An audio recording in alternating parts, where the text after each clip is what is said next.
Assalamualaikum, salam sejahtera, saya Hikmat Juni.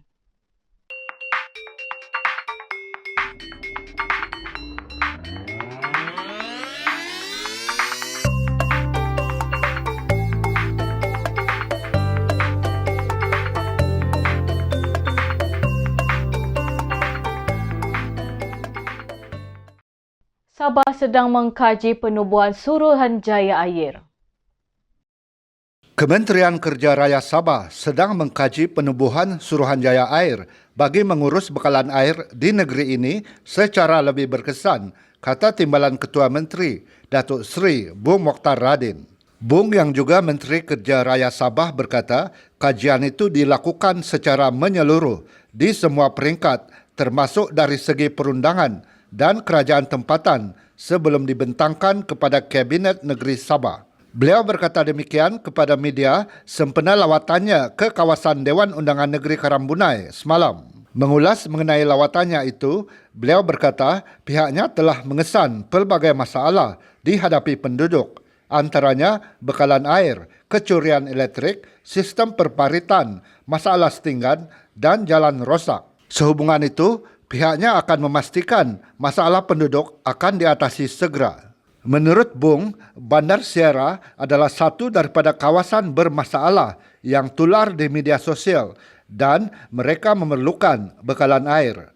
Di Bandar Sierra ini salah satu sebahagian daripada penduduk dia yang telah kita lihat viral di Facebook, di media sosial bahawa mereka memang memerlukan bekalan air. Jadi sudah kita maklumkan masalah yang kita hadapi, iaitu di mana developer telah gagal mewujudkan satu storage air.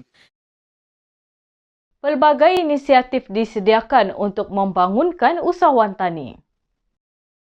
Kerajaan negeri menerusi Lembaga Pembangunan Ekonomi dan Pelaburan Sabah sedia akan terus menyediakan pelbagai inisiatif bagi menggalakkan pembangunan usahawan tani di Sabah.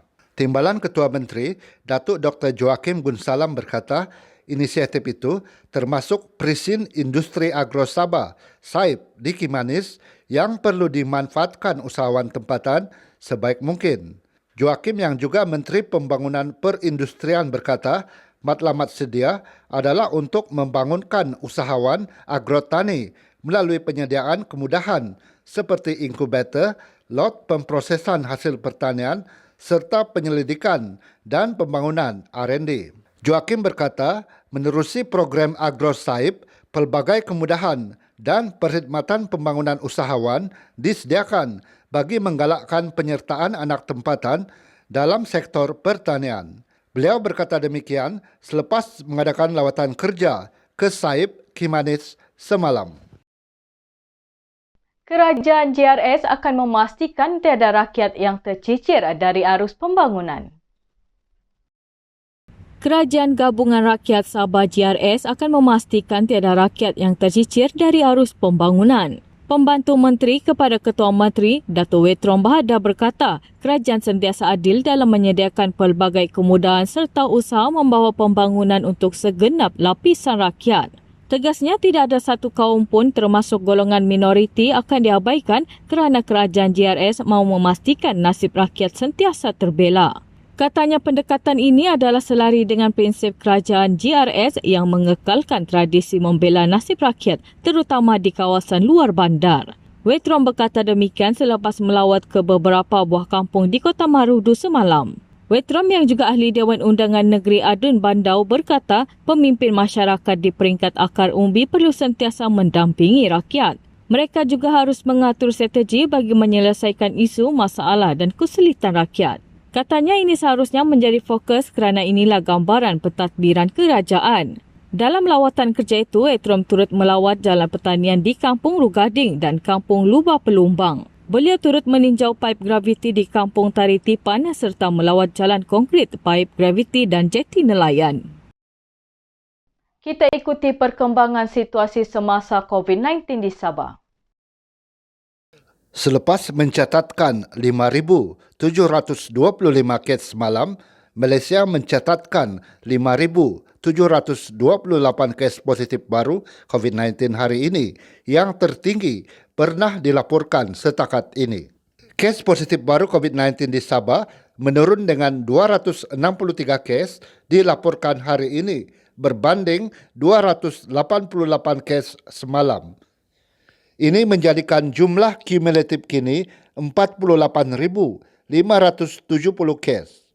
Menteri Kerajaan Tempatan dan Perumahan Datuk Seri Masidi Manjun berkata, 2 kes kematian dilaporkan di Sabah hari ini, iaitu 1 di Kudat dan 1 kes lagi di Sandakan. 1 kluster baru turut dilaporkan di Sabah hari ini, iaitu kluster Jalan Labuk Sandakan dengan 15 kes kumulatif. Kes indeks adalah seorang pelajar yang dikesan positif melalui saringan masuk asrama pada 22 Januari lalu. Hasil saringan kontak rapat mendapati beberapa lagi rakan pelajar dan guru positif COVID-19. 414 pesakit telah sembuh hari ini, manakala 2,328 pesakit sedang menerima rawatan. Daerah Nabawan bertukar dari zon merah ke zon jingga. Masidi turut menjelaskan operasi pasar malam, pasar tamu dan pasar tani kekal tidak dibenarkan beroperasi seperti ketetapan dalam SOP PKP Sabah yang dikeluarkan 23 Januari lalu. Kadar pematuhan penduduk Sabah ke atas SOP PKP menurun kepada 92.55% berbanding 92.85% malam. 1,762 bakul makanan telah diagihkan setakat ini di bawah program bantuan prihatin COVID-19 2.0. Jabatan Perhutanan Sabah berjaya merampas sejumlah 3.1 juta ringgit pelbagai hasil hutan yang diambil secara haram sepanjang tahun lalu. Ketua Konservator Hutan Sabah, Frederick Kugan berkata sepanjang tempoh itu seramai 68 orang ditahan. Mereka disyaki terlibat dalam aktiviti pengambilan hasil hutan tanpa sebarang permit serta melanggar undang-undang dikuatkuasakan Jabatan Hidupan Liar Sabah. Frederick berkata rampasan dan tangkapan itu dibuat menerusi lebih 200 operasi penguatkuasaan yang dikendalikan pasukan khas Jabatan Perhutanan Sabah Protect. Individu yang ditangkap diserahkan kepada polis dan Jabatan Hidupan Liar Sabah untuk tindakan selanjutnya. Ini termasuk 2 suspek yang memiliki gading gajah di Tawau yang ditangkap pada Januari tahun lalu. Dalam satu kenyataan semalam, Frederick berkata walaupun mereka berdepan kekangan untuk memantau setiap hutan simpan dan kawasan dilindungi di negeri ini, namun Ranger Protect masih melakukan tugas dengan baik, khususnya dalam menangani pembalakan dan pemburuan haram. Ketika ini pasukan Protect disertai oleh 50 ranger hutan. Mereka termasuk 25 orang yang ditajai Yayasan Sam Dabi selama 2 tahun bagi membenteras jenayah hidupan liar di negeri ini. Tambahnya, kes pembunuhan gajah pikmi jantan di Tongot baru-baru ini memberi gambaran bahawa usaha melindungi hidupan liar dan pemburu haram di negeri ini sangat mencabar. Atas sebab itu, Jabatan Perhutanan Sabah akan mempergiatkan usaha menangani aktiviti pemburuan haram dan jenayah hidupan liar. Sementara itu, Pengarah Pusat Lapangan Danau Girang DGFC Kinabatangan, Dr. Benua Gosens berkata usaha menangani pemburuan haram dan perdagangan hidupan liar di negeri ini tidak mampu diatasi dalam tempoh yang singkat. Katanya, apa yang jauh lebih penting adalah penglibatan dan kesedaran orang awam dalam bersama-sama membantu menangani jenayah hidupan liar. Dengan komitmen sepenuhnya dan sokongan kewangan daripada kerajaan negeri dan agensi berkaitan, beliau yakin usaha memerangi pemburuan haram dan jenayah hidupan liar mampu dihentikan. Menyedari akan kepentingan setiap pelajar memperoleh bahan pengajaran dan pembelajaran di rumah, PDPR, seorang kranis sekolah di Kota Blud, Syafiq Syazwan Johan, 23, sanggup meredah hujan dan banjir untuk menghantar bahan berkenaan ke rumah pelajar di Kampung Pituru.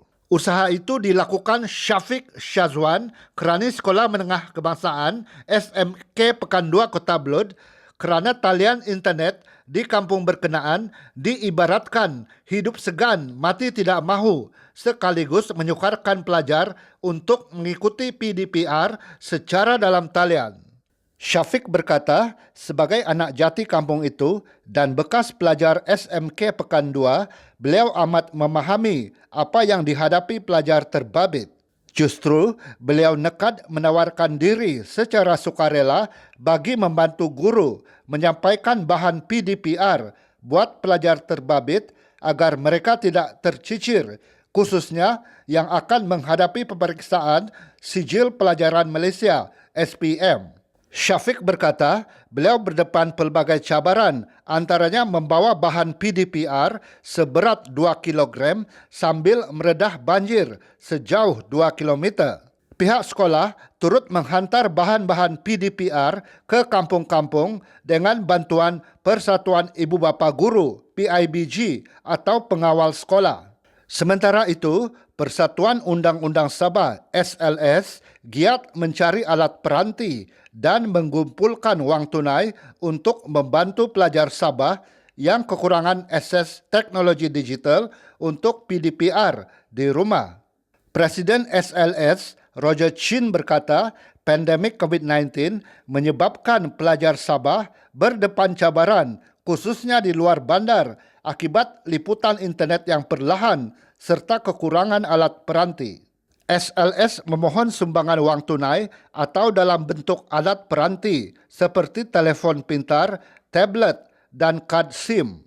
Ini kerana banyak aplikasi untuk kelas dalam talian mungkin tidak dapat ditampung oleh alat peranti yang lama, katanya dalam satu kenyataan semalam. Tambahnya, sumbangan alat peranti itu boleh diserahkan ke pejabat Persatuan Undang-Undang Sabah di Menara MAA Lorong Api-Api di Kota Kinabalu. Manakala, derma wang tunai boleh disalurkan ke akaun Public Bank Persatuan Undang-Undang Sabah bernombor 3215-427827. Sekian berita BTTV malam ini, saya Hikmah Juni, selamat malam.